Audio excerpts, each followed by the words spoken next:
Accused murderess, wife Jennifer Trayers, admits she stabbed her husband 10 times, 8 in the back, 2 in the chest, 1 wound, going straight through her husband's heart. But she blames a pressure cooker of stress because of her husband's illicit affair. But she also stabbed herself a number of times. So when police burst in after he failed to show up for work, the wife is, get this, lying there in bed with her husband. She's got superficial stab wounds all over her. But her husband is bloody and had been dead for 2 days. This woman you're looking at right there never called 911, John Lieberman, investigative reporter. Well, not only did she not call 911, today police investigators testified that several of the stab wounds were actually after this man was already dead. So that shows the veracity of the crime. One other thing, too, we should point out, Danielle Robbins, the mistress here, she recounted in very specific detail today secret meetings that she had with this guy, jogs on the beach, hikes, even bar hopping on this guy's wife's birthday.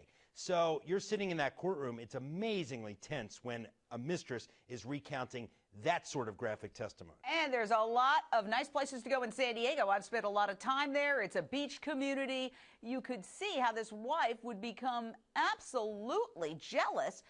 There it is. There is the Pacific Ocean. It's a beautiful place. It's like living in a vacation resort. The defense describes the stabbing in a very different way from the prosecution. The defense says the wife grabbed a butcher knife from the kitchen and she announced to her husband, "I'm going to kill myself." And her cheating husband said, "Well, you better get a better knife." And he pulled out his very sharp military knife.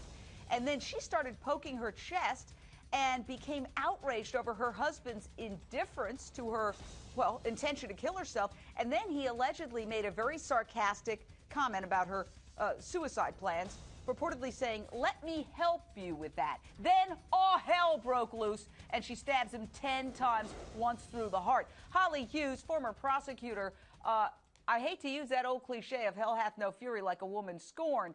If that conversation actually did take place, does that take the edge at all off of her murderousness, that her admission that she killed him, but his sarcasm, his sort of egging her on to kill herself? Well, sure, if the jury believes it. The problem here is going to be that the forensic evidence doesn't back her up. Just like our investigative reporter was just telling us, some of these wounds were inflicted after this man was dead. And I don't mean any disrespect, but she doesn't look like she's a bodybuilder. How could she possibly stab this man 9 times without him getting the knife away from her? That just doesn't make sense.